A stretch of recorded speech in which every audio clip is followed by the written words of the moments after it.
पूनम पाल अपन मिथिलापन मैथिली चैनल में सबके प्रणाम करै छी। आइ हम एक सोमवार गाबऽ जा रहल छी बेटी बियाह के। नीक लागत तऽ लाइक कऽ देबै, चैनल के सब्सक्राइब कऽ देबै। मोतिया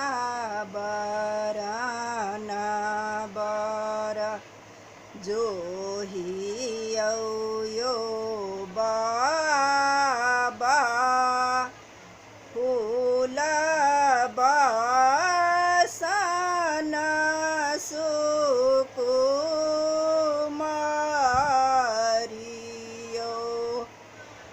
मोतिया बराना बर जोहियौ यो बाबा, फूल बसन सुकुमारियो,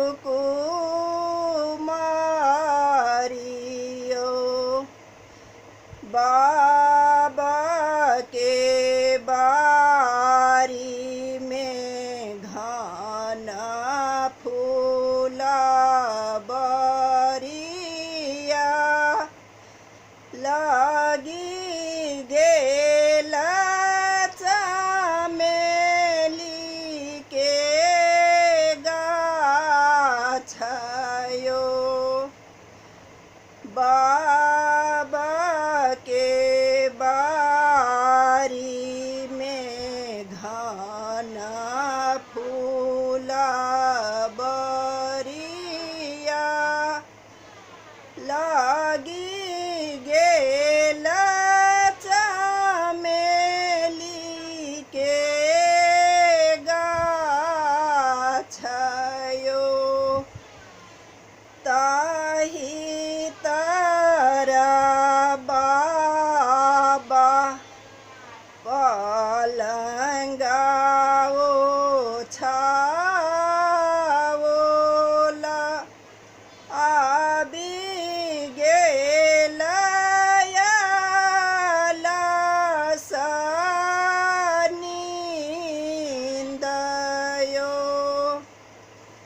ताहि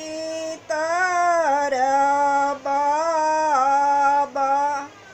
पलंगा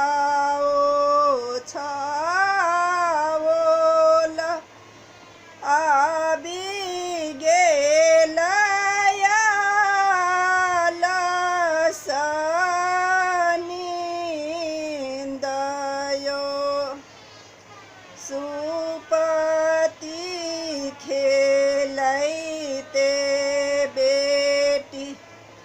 सुतल बाबा के देलनी जगाएयो, सुपति खेलैते गेली बेटी सुतल बाबा के देलनी जगाएयो, जाहि घर हे बाबा धिया हे कुमारी, से हो को ना सुतये निश्चिंतयो,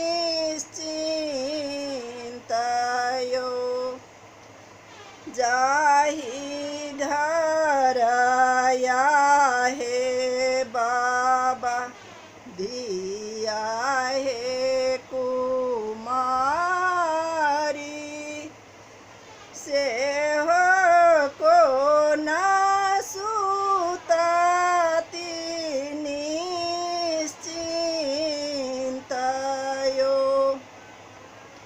से हो सुनी बाबा उठला चेहाए, चली भे